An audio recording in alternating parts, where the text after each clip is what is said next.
If you see a child's brain under EEG while watching TV or cartoons, or these youngsters surfing, playing games, the frontal part of the brain doesn't react much. And this is the part of the brain which we utilize in thinking. Thinking is now relegated.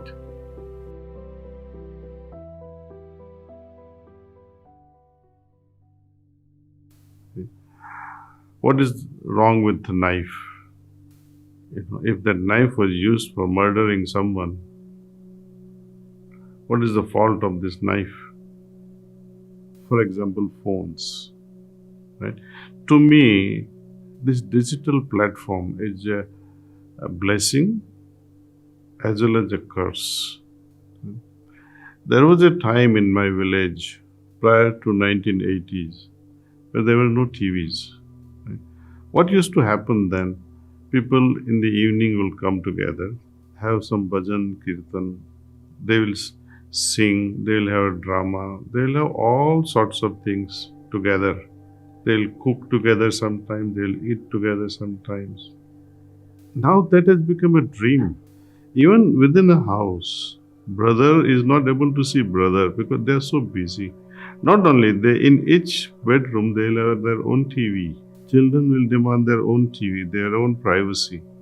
Today, children are more in danger in their own house than on the street. Surfing takes them to uncharted, dangerous territories they don't know.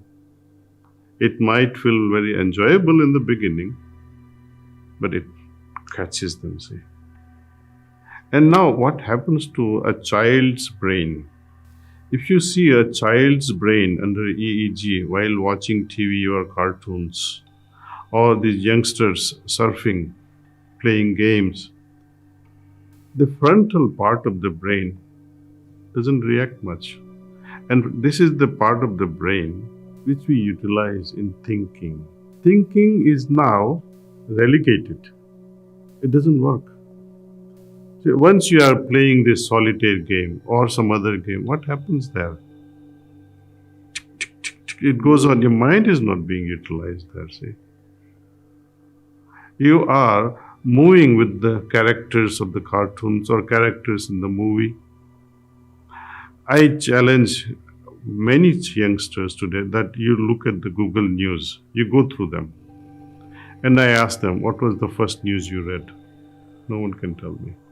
They don't even understand the dangers of it because they don't want to know it. You see, what happened, I tell you one joke. One person was drinking very heavily. And one newspaper came up with the side effects and the dangers of drinking alcohol. So, wife was very happy. At least now my husband will read this page and will benefit from it. The husband quickly glances through it and then assures his wife, "Kal se band kar denge. I'll stop it from tomorrow." Right? And what he does, he stops the newspaper. I don't want this newspaper to come to my house. That's what we are doing. They know the side effects of digital media. They can't control themselves. I will not visit such sites which tells me that digital platform is bad. I'm not saying digital platform is bad. Moderate use for your knowledge, for your information is good enough. More than that is abuse.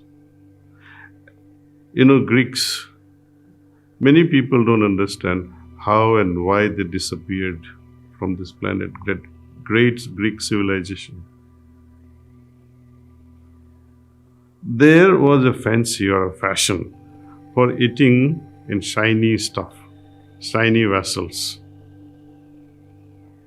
Those days, those shiny vessels were coated with lead. And it is this lead poisoning that destroyed the whole population. Very simple thing. Today's youth will pay the big price.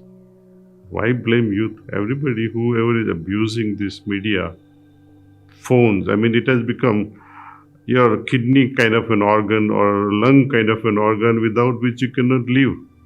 Even when you are going to sleep, they put it under the pillow. What for? See, I was visiting one of our satsangis. He has a very hi-fi scientific lab. He was interested in studying my blood sample and, trying to find out what they can do and intervene. And I said, nothing is wrong with me. But they said, no, we want to study your blood pattern. I said, okay, let's. And they put me through various tests, which are not normal these days. There are some Russian technologies involved in it, and very, very high-end, I say. It's a futuristic thing. And then one small thing they were doing, which is common, to take a blood sample and study the red blood cells, how they colonize on a slide. So they put this microscope over the slide, which was electronic microscope, and it was connected to the computer screen. So I could see the movements of these red blood cells. It formed colonies. And suppose if you had a sickle cell anemia, it will form a particular type of colony. If you had a gout, it will form another type of colony. If you had cancer, it will form another colony. If you had asthmatic condition, because these RBCs behave differently under different disease states.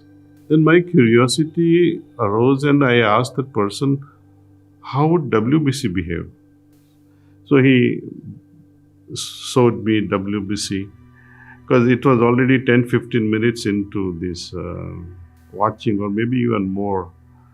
They became standstill. They were not moving on a slide.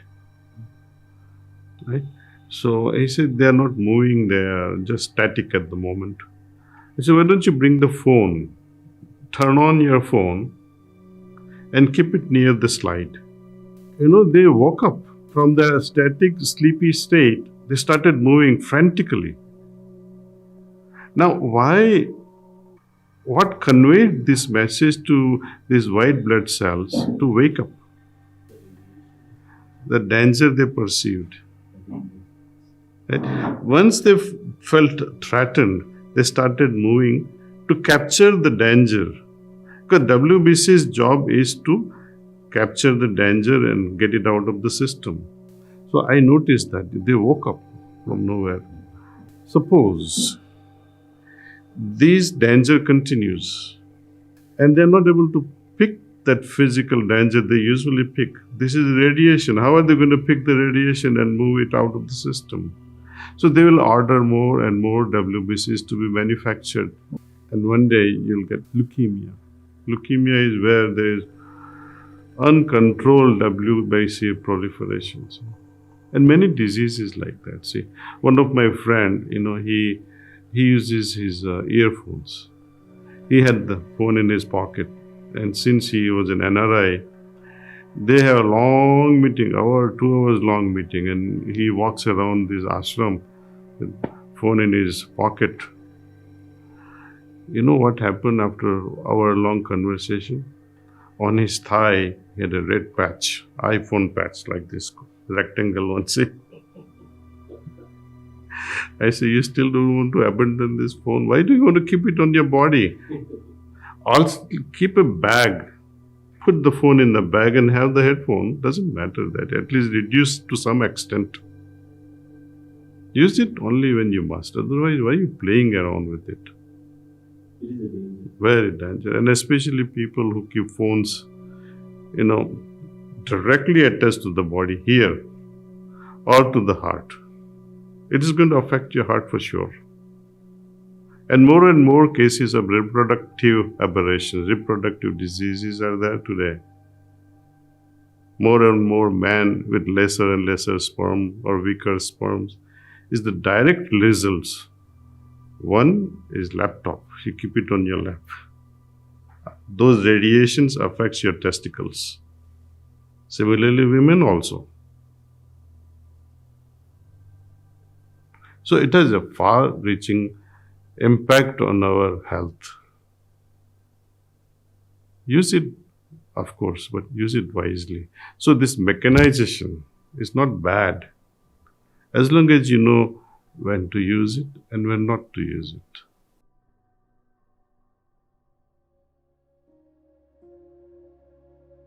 The world we live in is rapidly changing and technology is becoming an integral part of our life. Children are growing up surrounded by screens, and it can be challenging to navigate this digital landscape. As parents and guardians, it is our responsibility to guide our children and help them make wise choices. It's not very difficult. Let's talk about some practical tips that can help connect with our children in this age of screens. To start with, set a good example. Remember that our children learn by observing us. If we are constantly glued to our screens, it sends a message that it is acceptable, it's okay. Be mindful of your own screen time and set a positive example for children. Establish screen-free zones and times. Create spaces in your home where screens are not allowed. For example, don't allow them on, having these phones around and screen times around the dining table or bedrooms. Additionally, set specific times during the day when the whole family disconnects from screens and engages in meaningful conversations or activities together. Encourage outdoor activities and hobbies. In this digital age, it is crucial to encourage our children to engage in physical activities and develop hobbies that do not involve screens. This will not only promote a healthy lifestyle, but also strengthen the bond between you and your children. So we have handled 2 aspects so far. The third one, communicate openly. Talk to your children about the benefits and drawbacks of screen time. Share with them the harmful impact of such screen times on our health. Ask them to do some experiments with some seeds. Make them grow as sprouts in presence of Wi-Fi, in the presence of Bluetooth, on active phone, etc. and see the growth of all these sprouts. Encourage them to share their thoughts and feelings about the digital world. By fostering an open dialogue, you will build a trusting relationship that will allow your child to feel comfortable discussing their online experiences with you. Fourth, spend quality time together. Make time each day to connect with your child in a meaningful way. This could be through shared interests, playing games, reading together, or simply engaging in conversations. Watch movies together. Go to a theater. By spending quality time together, you will create a lasting memory and strengthen your mutual bonds. The 5th tip that I like to share with you is to inspire to know the true value of digital media. Teach children about the importance of using digital media responsibly and making the most of it. Show them how it can be used for learning, for personal growth, and staying connected with friends and family rather than just for entertainment purposes. Another tip that I like to share with you is stop running away from things that take the best out of them. Instead of avoiding technology, embrace it as a tool for growth and development. Encourage children to explore the digital world and learn how to use it to their advantage, while also being mindful of potential pitfalls.